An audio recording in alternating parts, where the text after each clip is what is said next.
जय हिंद। आज हम लोग इस वीडियो में सप्तर्षि के बारे में पढ़ेंगे। नौवां हम लोग का टॉपिक चल रहा है। अब सप्तर्षि नौवां टॉपिक है। टोटल टॉपिक जो हम आपको बताए थे 12 टॉपिक है, इसमें आपका 9 टॉपिक चल रहा है। आज सप्तर्षि यानी तारों का समूह चैप्टर आपका है आवर सोलर सिस्टम। तो सप्तर्षि का मतलब आप सीधे जानिए कि सप्तर्षि मतलब होता है सप्त जोड़ ऋषि। संधि विच्छेद क्या होता है? सप्त जोड़ ऋषि। ऋषि मतलब तो जान रहे हैं आप लोग, ऋषि मुनि। तो ऋषि मुनि के नाम पर 7 तारा है, 7 तारा का समूह बना हुआ है, ग्रुप ऑफ स्टार्स, तारों का समूह। इसी को आपको सप्तर्षि कहा गया। तो सातों तारा का नाम आपको ऋषि मुनि के नाम पर रखा गया है। किनके नाम पर? ऋषि मुनि के नाम पर रखा गया है सातों तारा का नाम। और यूनानी में इसको कुछ और नाम रखा गया है। तो ऋषि के नाम पर यह सप्तर्षि सातों तारा रखा गया है। 7 ऋषि थे, वो सातों ऋषि के नाम पर तारों का नामकरण किया गया। और यह तारा आपको दिखाई किधर देगा? तो उत्तर दिशा में आपको दिखाई देगा। सप्तर्षि 7 तारा जो ऋषि के नाम पर है, वह कहाँ दिखाई देगा आपको? तो उत्तर दिशा में। कौन कौन तारा नाम है देखिए आपको। ऋतु, पुलह, पुलस्त्य, अत्रि, वशिष्ठ, अंगिरा एवं मरीचि, 7 तारा नाम है। पहला ऋतु, दूसरा पुलह, तीसरा पुलस्त्य, चौथा अत्रि, पांचवा वशिष्ठ, छठा अंगिरा और लास्ट 7वां मरीचि। ऋतु, पुलह, पुलस्त्य, अत्रि, वशिष्ठ, अंगिरा एवं मरीचि, 7 तारा सातों ऋषि के नाम पर रखा गया है। इसी प्रकार आपको यूनानी ग्रंथों में alpha, beta, gamma, delta, epsilon, एटा एवं जेटा, आप जान गए कि सातों ऋषि के नाम पर रखा गया। तो ऋषि के नाम कौन कौन सा? ऋतु, पुलह, पुलस्त्य, अत्रि, वशिष्ठ, मरीचि, वशिष्ठ, अंगिरा एवं मरीचि। इसी प्रकार यूनानी ग्रंथों में alpha, beta, gamma, delta, epsilon, एटा एवं जेटा। तो सारा हम लिख करके आपको बताते हैं। देखिए अब किस प्रकार आपको सप्तर्षि दिखाई देगा वो पहले हम दिखाते हैं। देखिए 7 तारा जो है, सातों तारा आपको इस प्रकार दिखाई देगा।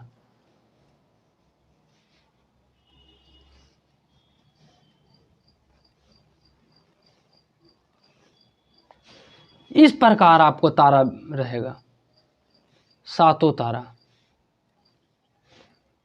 समूह के रूप में रहेगा। देखिए इसको आप जोड़ सकते हैं, जोड़ के देखिए।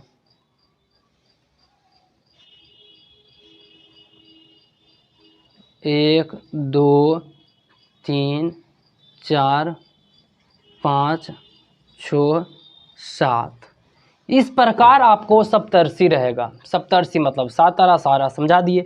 अब हम सातों तारा का नाम आपको हम लिख देते हैं, आप याद कर लीजिएगा। तो 7 देख लिए कि इसी प्रकार आपको कहाँ दिखेगा? तो उत्तर दिशा में आपको दिखेगा। उत्तर दिशा में आपको यह तारा दिखाई देगा। तो सातों तारा कौन कौन है आप लोग को याद हो गया। ऋतु, पुलह, पुलस्त्य, अत्रि, वशिष्ठ, अंगिरा एवं मरीचि। देखिए पहला ऋतु, और बड़ा लिख देते हैं।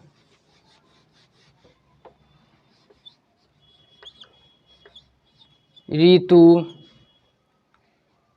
दूसरा पुलह,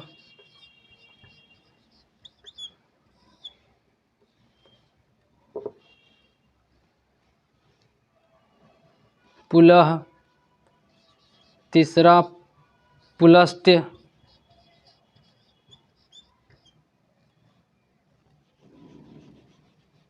ऋतु, पुलह, पुलस्त्य, स त यह संयुक्त है।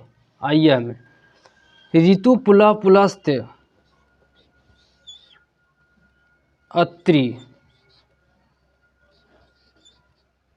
वशिष्ठ, वशिष्ठ,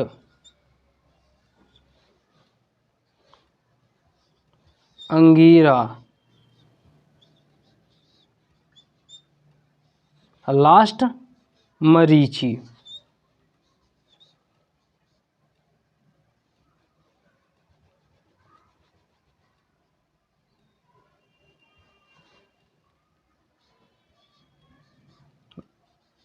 मरीचि। ऋतु, पुलह, पुलस्त्य, अत्रि, वशिष्ठ, अंगीरा एवं मरीचि। इसी को यूनानी ग्रंथों में किन के नाम पर ये हो गया? ये हो गया आपको ऋषि मुनि के नाम पर, ऋषि मुनि के नाम पर हो गया। ये हो गया आपको यूनानी ग्रंथों पर,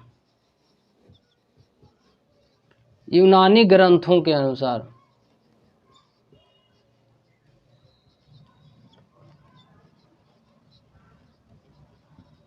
लिख रहे हैं हम यूनानी ग्रंथों के अनुसार क्या क्या।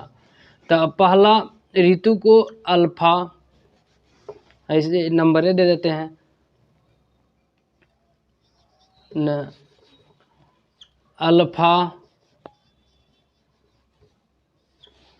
बीटा, गामा, डेल्टा, एपिसिलोन एवं एटा,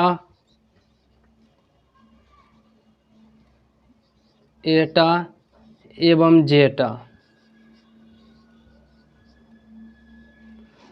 ऋतु, पुलह, पुलस्त्य, अत्रि, वशिष्ठ, अंगीरा एवं Marichi, alpha, beta, gamma, delta, epsilon and जेटा।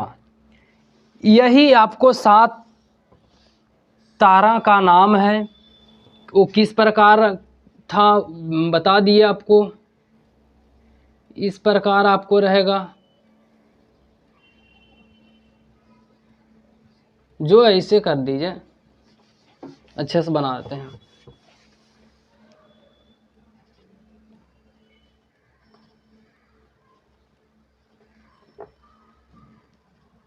चार हो गया, 5 हो गया, 6 हो गया या 7 हो गया।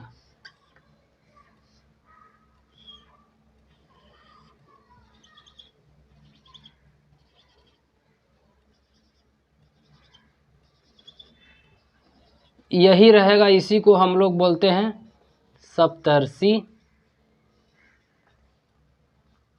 तारा। जो है सप्तर्षि है, 7 तारा है। 7 तारा का नाम आपको बता दिए कि ऋतु, पुलह, पुलस्त्य, अत्रि, वशिष्ठ, अंगीरा एवं मरीचि किसके नाम पर रखा गया? तो ऋषि मुनि के नाम पर। अब alpha, beta, gamma, delta, epsilon, एटा एवं जेटा क्या है? यूनानी ग्रंथों में। तो हम लोग पढ़ लिए कि ये सप्तर्षि तारा का नाम हम लोग जान लिए। इतना ही आपको सिलेबस में पढ़ना है। अब हम लोग आगे देखिए क्या चीज़ पढ़ना है आपको। पोल स्टार, इसी में आपको पोल स्टार पढ़ना है। पोल स्टार कहाँ लिखे? पोल स्टार,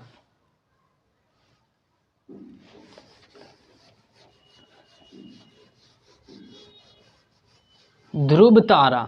9वां पॉइंट, 10वां पॉइंट आपका क्या चीज़ है?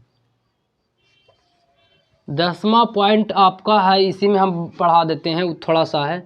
पोल स्टार, ध्रुव तारा, ध्रुव तारा,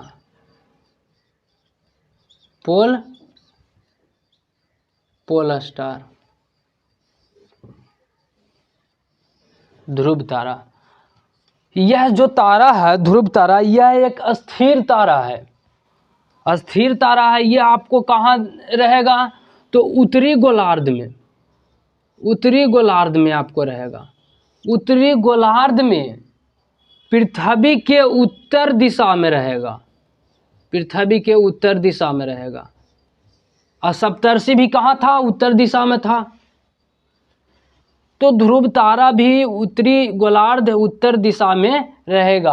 आपको हम बुक से पहले हम दिखा देते हैं, पढ़ के सुना देते हैं कि और विषुवत रेखा पर आप किसी भी रेखा पर से देखिएगा तो क्षितिज पर आपको दिखाई देता है। क्षितिज मतलब आप जानते हैं, क्षितिज हो गया कि जब आप कहीं देखते होंगे आसमान को तो बादल और पृथ्वी दोनों सटा हुआ नज़र दिखता होगा, कहीं से आप देखते होंगे, उसी को क्षितिज कहते हैं। जब बादल और पृथ्वी दोनों सटा हुआ आभास होता है हम लोग को जब देखते हैं तब, उसी को क्षितिज बोलते हैं। बुक में हम आपको दिखाते हैं।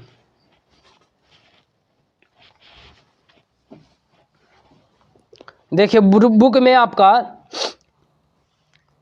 देखिए बुक में आपको दिया है कि यह एक अस्थिर तारा है। किसके बारे में? ध्रुव तारा। कि ध्रुव तारा हम बताया कि एक अस्थिर तारा है। यह उत्तरी गोलार्ध में पृथ्वी के उत्तर अक्ष पर अवस्थित है। पृथ्वी के उत्तर अक्ष पर अवस्थित है यह। और आगे देखिए, विषुवत रेखा पर किसी भी स्थान से देखने पर ध्रुव तारा क्षितिज पर दिखाई पड़ता है। विषुवत रेखा, विषुवत रेखा के किसी भी भाग से आप देखिएगा ने तो ध्रुव तारा आपको क्षितिज पर क्या होता है? दिखाई पड़ता है। परंतु ज्यों-ज्यों हम ध्रुव की ओर बढ़ते हैं, जैसे हम आगे आपको बढ़ते चलेंगे, किसी भी रास्ता से आगे जिस प्रकार हम लोग बढ़ते जाएंगे, मतलब उत्तरी गोलार्ध में ज्यों-ज्यों हम ध्रुव की ओर बढ़ते हैं, क्षितिज से ऊंचाई उसकी बढ़ने लगती है। जैसे देखिए,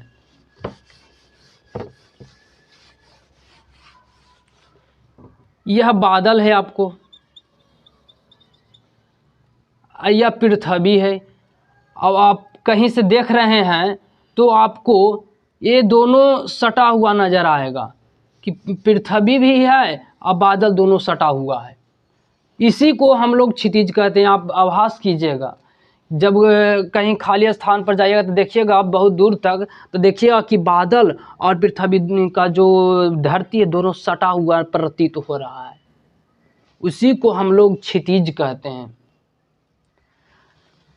तो इसमें जो विषुवत रेखा है, तो विषुवत रेखा पर किसी भी भाग से आप देखिएगा और उत्तर की ओर आप जितने उत्तरी ध्रुव की ओर बढ़ते रहिएगा तो आपको ध्रुव तारा ऊपर की ओर जाते हुए प्रतीत होगा, ऊपर जाते हुए। जैसे हम लोग यहाँ से देख रहे हैं तो आपको बादल और पृथ्वी दोनों सटा हुआ प्रतीत हो रहा है, आभास होता है वो हम लोग को। वास्तव में यह सटा नहीं है, दोनों मिला हुआ नहीं है, यह हम लोग को आभास होता है। उसी को क्षितिज कहते हैं। तो जिस ध्रुव तारा है कहाँ? तो ध्रुव तारा उत्तरी गोलार्ध में है, पृथ्वी के उत्तरी अक्ष पर अवस्थित है ध्रुव तारा। तो जैसे जैसे हम लोग विषुवत रेखा के किसी भी भाग से, विषुवत रेखा के किसी भी भाग से ऊपर की ओर हम लोग जाएंगे तो वह भी ऊपर की ओर जाता हुआ प्रतीत होता है। तो हम लोग ध्रुव तारा में जान लिया। और आगे देखिए क्या चीज़ है कि क्षितिज से ध्रुव तारा की ऊंचाई जितना डिग्री होगी उस स्थान का अक्षांश भी उतना ही डिग्री होगा। अब आपको अक्षांश और देशांतर आगे चैप्टर में आपको पढ़ना है, उसमें आपको अच्छा समझ में आएगा। यह हमेशा उत्तरी दिशा में दिखता है, इसलिए प्राचीन काल से ही नाविकों को समुद्र में उत्तर दिशा का ज्ञान करवाया जाता है। हाँ देखिए, जितने नाविक जो हैं, नाव चलाने वाले हैं और जहाज़ चलाने वाले जो भी हैं, उनको उत्तर दिशा का ज्ञान दिया जाता है। अगर उनको नहीं ज्ञान दिया जाएगा उत्तर दिशा का तो वह भटक जाएंगे, इसलिए उनको उत्तर दिशा का ज्ञान कराया जाता है। तो आज हम लोग इस वीडियो में सप्तर्षि 7 तारों के समूह के बारे में और ध्रुव तारा के बारे में पढ़ लिए। अब हम लोग लास्ट में हम आपको एक बार और रिवीजन कर देते हैं। किसका? तो 7 तारा का, ऋषि के नाम पर जो है और उन यूनानी ग्रंथों में जो है। तो ऋतु, पुलह, पुलस्त्य, अत्रि, वशिष्ठ, अंगिरा एवं मरीचि, इसी को यूनानी ग्रंथि में alpha, beta, gamma, delta, epsilon, एटा एवं जेटा। तो आज के वीडियो में इतना ही। जय हिंद।